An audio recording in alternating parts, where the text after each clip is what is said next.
გორის მაჟორიტარი დეპუტატობის გამარჯვებულმა კანდიდატმა საუბარი დევნილებთან მშობლიურ მიწა-წყალზე დაბრუნების აუცილებლობით დაიწყო. თუმცა აღნიშნა, რომ ამ ეტაპზე ვადების დაკონკრეტება ძნელია.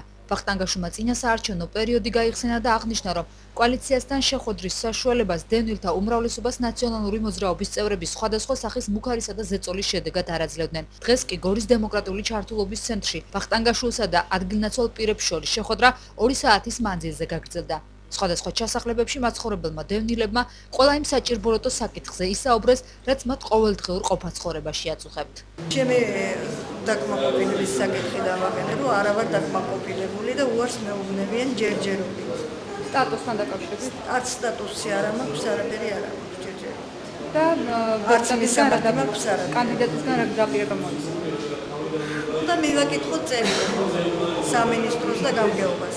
ამ შეხვედრიდან დაპირებები არ ვიცი. როგორ გადაწყდება, რა გამოიკვლება და რა იმას იზამენ ჯერჯერობით რა ვიცი. ბიუჯეტი ფაქტიურად ჩარელა აქვს ოიძახიან, მაგრამ რა თანხები გაიცემა და საცხოვრებელი ფართით კიდე ხალხს როგორ დააკმაყოფილებენ არ ვიცი. არიან ოჯახები, რომელსაც საერთოდ არ მიუღიათ არანაირი ფაქტი და არიან დღესაც ნათესავებთან შეკედლებული. გვაინტერესებს, რატო არ იყო ამ ადამიანების სამართლიანი მოთხოვნა დაკმაყოფილებული და თუ არის რაღაცა გამოსავალი აი ამ ეტაპზევე, რომ დავაკმაყოფილოთ ეს პრობლემები და გადავჭრათ, აი ამაზე კონდეთ საუბარი დევნილებთან და ვეცდებით, რომ ყველა ეს პრობლემა მიხედოთ შეძლების დაგვარად მოგობა. პირადი პრობლემების გარდა დევნილებმა ჩასახლებებისთვის დამახასიათებელ იმ საერთო საკითხებზეც გაამახვილეს ყურადღება, რაც ომის შემდგომი პერიოდიდან დღემდე მათთვის აქტუალურია. უთხარით დეპუტატობის კანდიდატს, რომ ხვალიდან გაზებს გვიჭირდა. ეგ ვიცით, რომ სპეციალურად აკეთებენ ამას რა, რომ ამ ახალი მთავრობის წინ წავიდეს ხალხი. რატო დიჭრიან?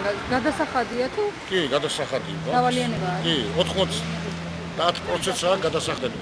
ძალიან დიდი თანხა. მე პირადად 430-დან გადასახადე. ჩვენ ფაქტობრივად ჰაერზე ვართ დარჩენილი ამ ინფორმაციების გარეშე და როცა ახლა დაახლოებით 1 კვირაში ახალი მინისტრი დაიწყეს ფუნქციონირებას დევნილებისა და მასთან ერთად მოგვიწევს სერიოზული მუშაობა ამ საკითხებზე და ყველა ციფრზე, ყველა იმ სუბსიდიაზე ექნება მსჯელობა, გავერკვევით რა იყო ჩამორიცხული, რატო არ იქნა ადამიანებამდე მისული და რატო დგას ის პრობლემა, რომ ხვალზე შეიძლება ზამთრის წინა პერიოდში გაზი ჩაუჭრა. შეხვედრას დევნილი პედაგოგებიც ესწრებოდნენ, რომლებმაც აღნიშნეს, რომ ომის შემდეგ ისინი სხვადასხვა სკოლაში გადაანაწილეს, თუმცა ბოლო პერიოდში შემცირებების შედეგად ისინი სამსახურის გარეშე აღმოჩნდნენ. საბავშვო ბაღები იყო, ბიბლიოთეკები იყო, მაგრამ რაიმე დაწესებულება რა იყო, ყველა შეუნარჩუნდა დღემდე ხელფასს. ყველანი იღებენ ხელფასს. მხოლოდ პედაგოგები იყვნენ ასე დაჩაგრულები, რომელსაც ვითომ შაშკინის დავალებით დააკმაყოფილეს სამსახურებით. კოალიციის გორის კანდიდატმა აღნიშნა, რომ სამინისტროსთან განხილვის შემდეგ ყველა პრობლემის ეტაპობრივად გადაჭრას შეეცდებიან.